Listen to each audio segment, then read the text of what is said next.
I remember looking forward to that trip with a desperate kind of hope.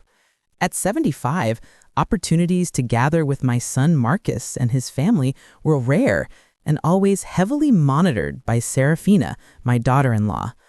When Marcus suggested a week at the Azure Pinnacle on San Luna Island, my heart swelled. Perhaps after the 5 long years Serafina and Marcus had been married, I could finally bridge the distance she had meticulously built between us. The journey, however, was a 4-hour masterclass in exclusion. Serafina, her voice sharp and bright, monopolized the conversation, detailing her expectations: spa treatments, exclusive tea ceremonies, and dinners at impossible-to-book restaurants. She spoke of these luxuries as if I were a ghost riding in the back seat. Every time I tried to insert a gentle question about my grandchildren, Livia and Felix, or offered a suggestion for an activity we could all enjoy, Serafina would dismiss me with a curt, cold response, and Marcus would simply pretend I hadn't spoken at all. I should have recognized the danger signs immediately, but my yearning to repair our fractured family structure overshadowed any rational thought. The Azure Pinnacle was more than just a luxury resort. It was the cornerstone of my life's work. My family, bless their oblivious hearts, had absolutely no idea. After my husband Peter passed away when Marcus was just 12, I was left with little but determination. I started small, transforming a dusty old property into a humble bed and breakfast. The early years were relentless, working 18-hour days, scrubbing floors until my hands bled, managing every reservation, every detail. Slowly, painstakingly, that one small establishment blossomed into 17 high-end properties spanning 4 separate states. The Azure Pinnacle had been the grandest acquisition, requiring 3 years of negotiation and 2 years of intensive, costly renovation to reach its current state of perfection. I had always maintained a strict separation between my business life and my personal life. I never wanted Marcus to associate his mother with money. I desperately needed him to love Elara Thorne, the mother, not Elara Thorne, the wealthy CEO. This decision, born of love, was about to become the single greatest source of my pain. As we pulled up to the sweeping, tiered entrance, a deep, familiar sense of accomplishment washed over me. The gardens were immaculate. The uniformed valet, recognizing the subtle nod I gave him, rushed forward. Marcus tossed him the keys, while Serafina adjusted her enormous designer sunglasses. She was 35, 20 years younger than my son, and carried her flawless, salon-perfect beauty like a weapon. "Remember Marcus?" she purred, linking her arm through his as we approached the polished imported mahogany doors. "The penthouse suite. I don't care what excuse they trot out about availability, you make it happen." Marcus nodded instantly, his jaw slack. It still grieved me how completely he deferred to her. The confident, articulate boy I had raised had been replaced by a man whose every action required his wife's prior blessing. We entered the elegant, buzzing lobby. The scent of fresh lilies and the muted hum of conversation provided a soothing contrast to the outside world. Lorena, the front desk manager, looked up. Her eyes, trained to be immediately professional, widened fractionally upon seeing me, the founder. I gave her a tiny, almost imperceptible shake of my head. "Not yet. I need to observe." "Good afternoon," Lorena said warmly, her voice perfectly modulated. "Welcome to the Azure Pinnacle. How may I assist you?" "Reservation under Thorne," Marcus replied, attempting to sound authoritative. "We should have the penthouse suite." Lorena's fingers danced across the keyboard. "Here is your reservation, Mr. Thorne. It is confirmed for our San Luna Deluxe Suite. However, I regret to inform you that the penthouse is booked for the entirety of your stay." Serafina's flawless facade cracked. Her jaw tightened, and her irritation glinted beneath her perfect makeup. "That is utterly unacceptable," she snapped. "Do you realize who we are? I specifically requested the penthouse when this reservation was made." Lorena's composure was admirable, though I could see the slight tension in her shoulders. I apologize for any misunderstanding, Mrs. Thorne. The deluxe suite is highly rated and it features a private ocean-facing balcony.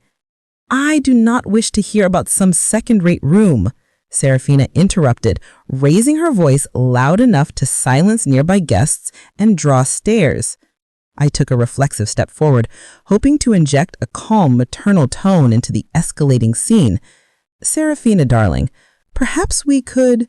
Before I could finish, she spun on me, her face momentarily contorted with a venomous rage that was shocking to behold. "Don't you dare speak," she shouted, the sound echoing off the polished onyx floors. "Lorena, or whatever your name is, just ignore whatever this old woman says. She is not important. She is simply the help we brought with us." The lobby fell silent. My cheeks burned with the immediate, crushing humiliation. But Serafina was far from finished. "Don't talk to the old woman," she shrieked, pointing at me as if I were a discarded piece of refuse. "She is nothing more than the servant, the nanny. Do not waste your time on her." I stood there, paralyzed. My mouth was dry and my heart hammered so furiously against my ribs, I thought it might burst. In my 75 years, no one ever had spoken to me with such utter disrespect, especially in front of strangers. But then came the blow that truly shattered me. Marcus threw his head back and laughed. It wasn't an awkward laugh meant to dissipate tension. It was a loud, genuine sound of amusement, as though watching his wife publicly dismantle his own mother was the highlight of his week. "Oh, good heavens, Serafina," he choked out, wiping a theatrical tear from his eye. "You are awful. But you're right, Mom. Just let us handle this, all right? Go sit down somewhere." The sense of betrayal was a tangible, physical shock. This was the son I had raised alone, for whom I had worked myself into the bone, sacrificing every comfort just to secure his future. And he was actively laughing at my degradation. Lorena's face, pale with a mix of surprise and sympathy, only deepened the sting. Whispers rippled across the lobby. I saw phones being raised, recording the appalling scene. "Ma'am," Lorena said softly, her voice still professional but infused with genuine kindness, "perhaps you would like to wait in our guest library while we resolve the accommodation issue?" "Yes," Serafina sighed dramatically. "Get the old woman out of here. Take her somewhere she won't embarrass us any further, and make sure someone watches her. She tends to wander and get confused." Marcus laughed again. Strangers were witnessing this, and my heart felt as though it were fracturing into a million pieces. I longed desperately to vanish, to run from this beautiful resort, from my cruel daughter-in-law and my mocking son, and never return. Yet, deep within me, the same stubborn strength that had built 17 successful properties held me firm. I met Lorena's gaze. Her eyes held silent distress. She knew everything. She knew that with a single word from me, I could have Serafina and Marcus removed by security so quickly their designer luggage wouldn't even clear the doors. But I stayed silent. I picked up my small carry-on suitcase and walked deliberately toward the elevator, my back straight, despite the crushing weight of shame. Behind me, Serafina's voice, thick with the entitlement of someone who had never known a hard day's work, continued to berate Lorena over the penthouse. As the elevator doors hissed shut, I caught Lorena's eye one last time. She gave me a tiny supportive nod, a silent vow that she understood, she was sorry, and she was awaiting my command. In that lobby, I was not Alara Thorne, the respected CEO known for fairness and integrity. I was a pathetic old woman, abused by her son's wife while her son found it funny. As the elevator ascended to the deluxe suite on the 12th floor, the pain was sharp, but beneath it, a cold, unyielding determination began to solidify. I woke the next morning in a room that overlooked the perfect turquoise ocean, a sight that should have brought peace, but felt more like purgatory. The sunrise painted the sky in shades of rose and molten gold, colors that usually stole my breath away, yet I felt utterly hollowed out. I had barely slept, haunted by Serafina's mocking cry, "She's just the help," and Marcus's laughter. A soft, hesitant knock broke through my painful recollections. It was Marcus. He looked uncomfortable, but there was no discernible hint of remorse. "Morning, Mom. We're going down for breakfast," he said, avoiding my eyes. "Valentina wants you to watch Livia and Felix by the pool afterwards so we can hit the spa." No inquiry about my well-being, no mention of the previous night's humiliation, just another demand disguised as a favor. "Marcus," I said quietly, "about last night." He waved a dismissive hand. "Mom, don't make a mountain out of a molehill. Serafina was just stressed about the room situation. You know how she gets when things aren't perfect." A big deal. That's what he called his wife screaming that I was a servant in front of dozens of people. I repeated, "She called me a servant, Marcus. She yelled at me in front of strangers." He shifted, refusing to meet my gaze. "She didn't mean it like that. That's just Serafina being dramatic. Can we just drop it? We're supposed to be on holiday." I searched his face, desperately seeking the boy who used to cling to me during storms, the child who once declared I was the strongest person alive. He was gone, replaced by a 50-year-old man prioritizing his wife's comfort over his mother's basic dignity. "All right," I conceded, the word metallic and bitter on my tongue. "I'll watch the children." His relief was obvious. "Perfect. We probably won't be back until late afternoon. Spa first, then lunch, maybe some shopping. That works?" It was, of course, absolutely wrong.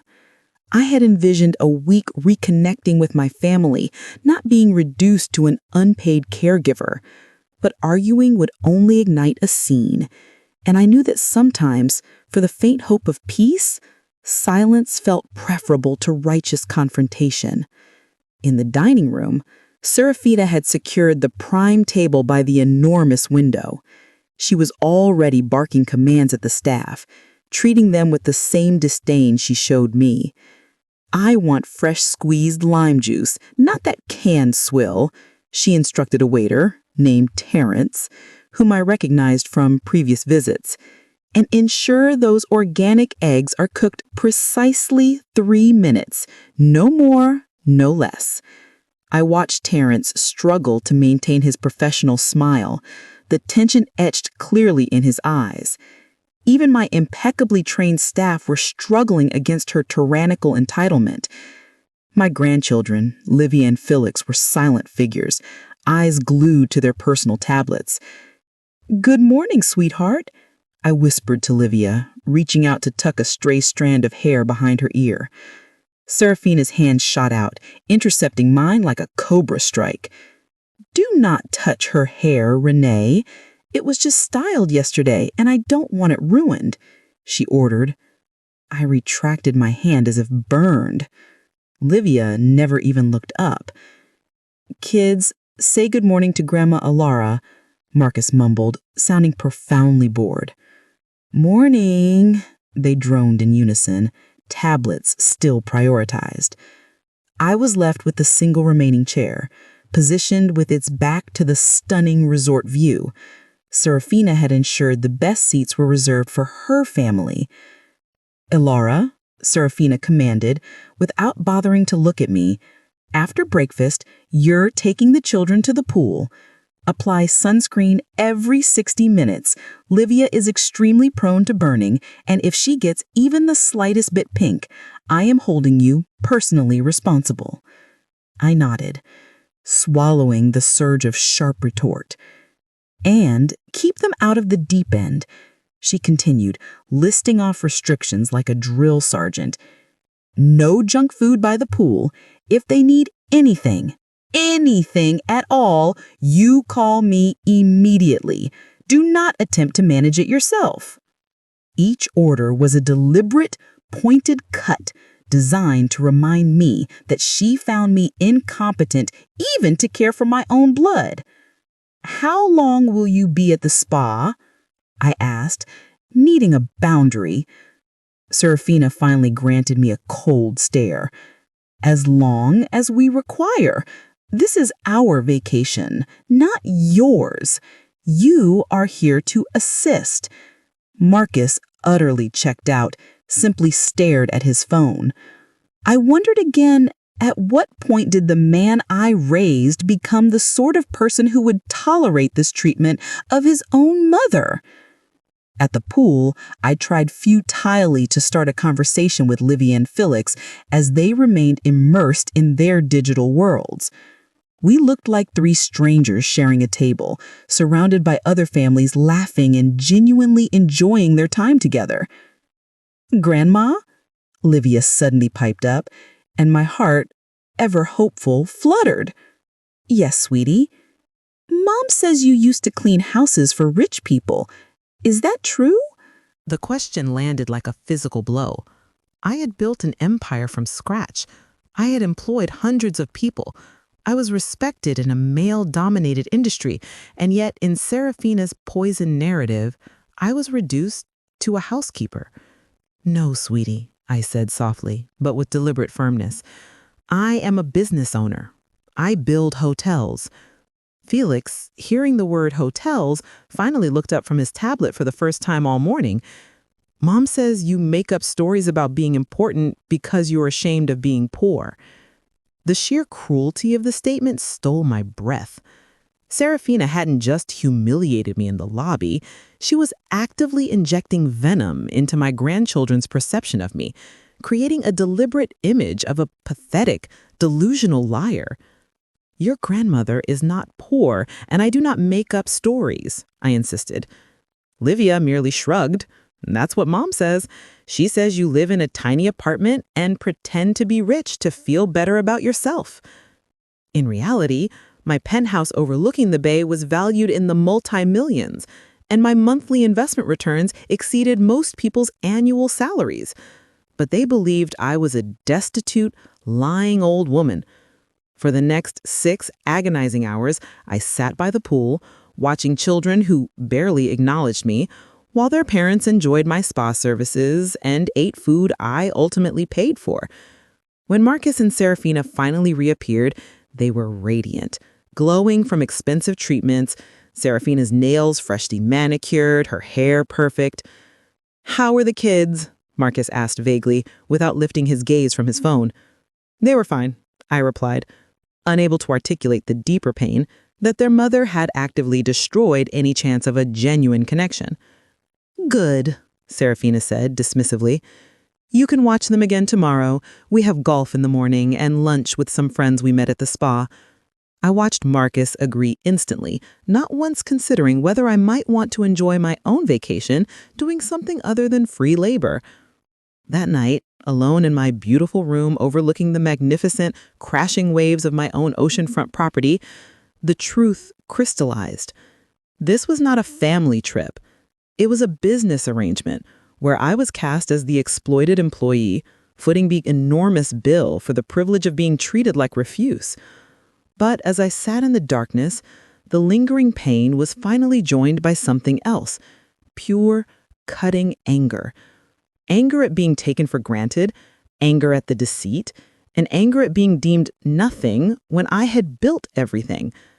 As of tomorrow, I resolved things would change. The third day began with Serafina handing me a detailed itinerary, dictating our responsibilities while Marcus nodded obediently beside her. Today, they had planned a day trip to the wine country, leaving me with the children. "They must have lunch at exactly 12 o'clock, Serafina dictated, applying a vivid red lipstick with surgical precision. "Livia gets extremely irritable when her blood sugar dips, so keep the granola bars I packed accessible." I refrained from reminding her that I had successfully raised a child already. We'll likely return around 6, Marcus added, distracted by his phone. Later, if the traffic is bad. As they prepared to depart, I overheard Serafina Aracall, using the saccharine fake tone she reserved for manipulating others. No, darling, we simply can't do dinner tonight. I'm utterly stuck with the children. I know it's beyond ridiculous, but it's only for a few more days. Trust me, once this is all sorted out, we won't have to tolerate this anymore. The phrase, once this is all sorted out, sent a distinct chill down my spine. It didn't sound like she was merely referring to the end of the holiday. After they left, I took Livia and Felix to the hotel's Kids Adventure Club, a program I had personally designed to offer families flexible childcare. The counselors were experts, and for the first time, I saw the children genuinely laugh and engage with their peers. With a few precious hours of solitude, I decided to walk the property. It had been years since I had viewed the Azure Pinnacle through the lens of a guest rather than an owner, and I wanted an authentic assessment of the operation. It was near the pool bar that I heard the conversation that irrevocably altered my perspective. Voices were coming from a secluded, curtained cabana. Marcus and Serafina were supposed to be miles away at the wineries, yet there they were, talking in hushed tones with a couple I didn't recognize. The issue is, you see, Serafina was saying, her tone calculating. She is getting extremely old, and old people simply don't last forever, if you catch my drift. The unidentified woman laughed. Serafina, you are dreadful. I'm merely being pragmatic, Serafina countered. Marcus is an only child, so eventually we will inherit absolutely everything. The only variable is the waiting period. My stomach lurched. I quickly moved closer, concealing myself behind a massive ornamental palm tree. And what about Mrs. Thorne? Doesn't she possess any capital of her own? Then I heard my son's voice, the voice I had once cherished and trusted implicitly. My mother? Nah, she's poor as a church mouse. She scrapes by on a miserable Social Security check and some tiny rental. I've been obliged to help her out financially for years. The deceit was staggering. He spoke the lies so effortlessly, I wondered how long he had been weaving this fantasy. I was a multi-millionaire, yet in his twisted narrative, I was his charity case. That's precisely why this trip is so irritating. We have to physically drag her everywhere because she can't afford anything independently. It's like managing a pathetic, burdensome pet you simply can't discard. The other woman offered a sound of pity. How terribly unfortunate for you. And I bet she fully expects you to care for her when she becomes seriously ill, too. Over my dead body, Serafina said, with a sharp, malicious laugh. The very second she requires any real care, she is going straight into a government-run facility. I am not converting my home into a retirement sanctuary for a useless old woman. I leaned heavily against the palm trunk, struggling to remain upright. They weren't just discussing my inevitable passing. They were explicitly planning my calculated disposal the moment I became inconvenient. But Marcus's next words delivered the final, fatal blow. The funniest part about all of this is that she genuinely believes she's important, he said, his voice laced with cruel amusement. She concocts these insane fantasies about founding businesses and being successful. It's almost tragically delusional. Early onset? The unknown man inquired. Maybe, Marcus shrugged.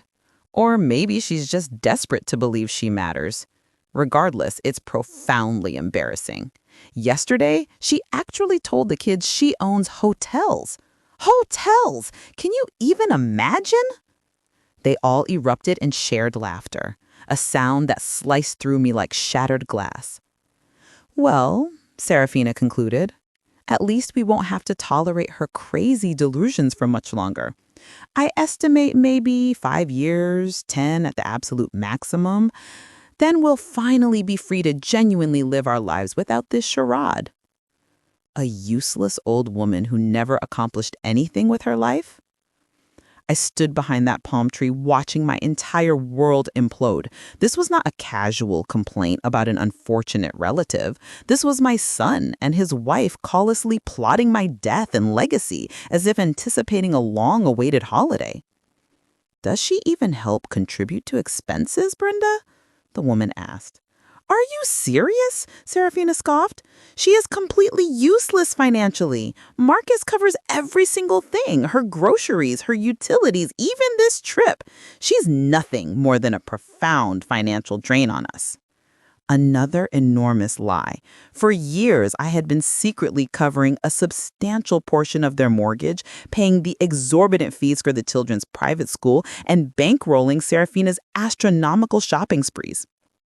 The credit card statements arriving at my home were staggering, yet I paid them quietly, believing I was supporting the future of my family. "The only redeeming factor of having her around," Marcus chuckled, "is that she's a decent nanny. Free childcare, you know. She is so desperate for our praise, she'll agree to absolutely anything we ask. It's actually quite amusing." "It truly is," Serafina agreed. "Watching her try so hard to make us like her, bringing the kids expensive gifts." I stumbled back, my hand flying to my mouth to suppress a painful sob. The financial betrayal was one thing, but hearing them discuss my entire life as a pitiable, worthless joke, a burden destined for disposal, was a blade straight to my heart. They were not merely taking my money, they were obliterating my dignity and heritage. My mind flashed back to the lobby confrontation. I had been so consumed by shame that I wanted to protect Marcus from the embarrassment of Serafina's behavior. Now I understood he was the chief orchestrator. He was complicit in my public humiliation, finding humor in my pain. They believed my hard-earned success was a punchline. They viewed me as an ATM, a free babysitter, a pathetic relic they were eager to be rid of. A new, cold, hard resolve replaced the grief. They thought I was useless? They thought I was a joke? I would show them precisely what this useless old woman could do. I would demonstrate the consequence of true disrespect. I pulled out my phone and dialed Lorena's extension. She answered immediately. "Ma'am, I am relieved you called. Is everything acceptable? Did you see?" "It is fine, Lorena," I said, my voice steady, solidifying my resolve. "I need you to execute the plan we discussed months ago, immediately." I returned to the kids' club and collected Livia and Felix. They offered only tired glances as I took their hands. "Mom said we had to stay here," Felix grumbled. "Your mother is mistaken," I replied. "We are going on an adventure." I led them down to the beach, putting my phone and wallet aside for the first time. We spent the afternoon building elaborate sandcastles and racing along the water's edge. I taught them how to find perfect, unbroken seashells. I shared funny, tender stories about their father's childhood. For those few precious hours, it felt, momentarily, like a genuine family vacation. That evening, Marcus and Serafina returned, flushed with sun and the faint odor of expensive wine. They burst into my suite, ready to hand off the children and head to dinner. I was standing in the doorway, blocking their path. "We're ready to head out," Serafina announced, barely glancing at me, her attention already on the children. "You can go to bed." "Oh, I won't be retiring just yet," I said, my voice as calm and cool as the evening breeze. Serafina finally focused on me, a flicker of impatient irritation in her eyes. "What exactly is that supposed to mean?" "It means," I said, taking a step forward, "that you need to contact the front desk immediately and book yourselves a different room for the night. You will both be checking out of the Azor Pinnacle early tomorrow morning." Marcus and Serafina froze, their faces masks of utter confusion. "What in God's name are you talking about, Mom?" Marcus demanded. "Do not attempt to play ignorant, Marcus. I overheard your rather candid conversation at the pool cabana. I am fully aware of what you and your wife have been saying about me." Serafina's confusion immediately morphed into furious defensiveness. You were eavesdropping on us? You had no right. I own this hotel, Serafina, I declared, my voice rising, imbued with years of suppressed power. I possess every right to know what is happening on my property, and what I want is for you to leave. I pulled out a carefully compiled document from my handbag and handed it to Marcus. It was a comprehensive ledger detailing every financial contribution I had made to their lives over the last decade, every mortgage top-up, every tuition payment, every credit card bill for Serafina's necessities. Marcus stared at the astronomical figures, his eyes widening as he finally grasped the scope of my generosity and the depth of his wife's lies. You've been lying to me?" he whispered, his voice trembling as he looked accusingly at Serafina. "She's the liar," Serafina screamed, her composure completely shattered. "She doesn't own anything. She's just a useless old woman who cleans houses for money." At that precise moment, Lorena, the front desk manager, entered the suite, flanked by two formidable security guards. "I was notified of a disturbance, Mrs. Thorne," Lorena stated, her voice calm and professional, her eyes fixed reassuringly on mine. "Lorena, tell her," Serafina shrieked, pointing wildly at me. "Tell her she's nothing. Tell her she doesn't own this resort." I gave Lorena the smallest, firmest nod. Lorena looked directly at Serafina and Marcus. "Mrs. Alara Thorne is not only the founder and owner of the Azure Pinnacle," she announced, her voice resonating with authority. "She is the sole owner, founder, and CEO of all 17 coastal paradise properties across the nation. She is the reason all of us are employed here today." Serafina's face went instantly white, the color draining from her lips. Her eyes darted between Lorena and me in sheer, paralyzing panic. Marcus simply stood there speechless, the damning financial document shaking slightly in his hand. "What is the meaning of this?" Serafina finally stammered out, her entitlement momentarily subdued by terror. "The meaning," I said, my voice infused with cold, resolute power, "is that you will check out tomorrow morning, and you will be paying your own way. Every single penny you and Marcus have spent on this entire trip, every spa treatment, every cocktail, every expensive meal will be itemized and charged directly to your credit card." "You can't legally do this," Serafina yelled. "Oh, but I can, darling," I said, allowing a small, grim smile to touch my lips. "And I absolutely will." I turned my full attention to my son. "And as for you, Marcus," I said, the pain deep but controlled, "you will no longer receive any financial support from me. The mortgage payments stop immediately. The children's tuition payments cease. You are entirely on your own." Marcus's face crumpled. "Mom, please, we can sit down and resolve this. We can talk." "There is nothing left to discuss, Marcus," I countered. "You made a choice. You chose to laugh at your own mother's public humiliation.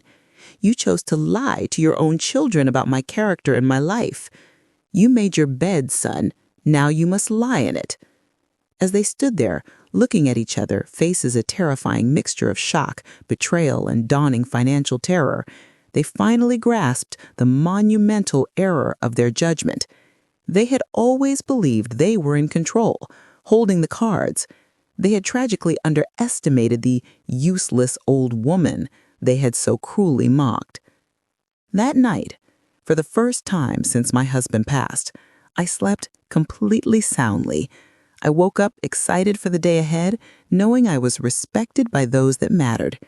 It had taken 75 years and a crushing public betrayal, but I finally realized that being alone is not equivalent to feeling lonely, and that the strength found in self-worth often surpasses the obligation of biological bonds. Marcus and Serafina thought they were teaching me a lesson in the lobby of the Azure Pinnacle. They were correct. I learned that week that I am absolutely worth fighting for, even if I have to be the sole champion of my own dignity. And that revelation changed everything.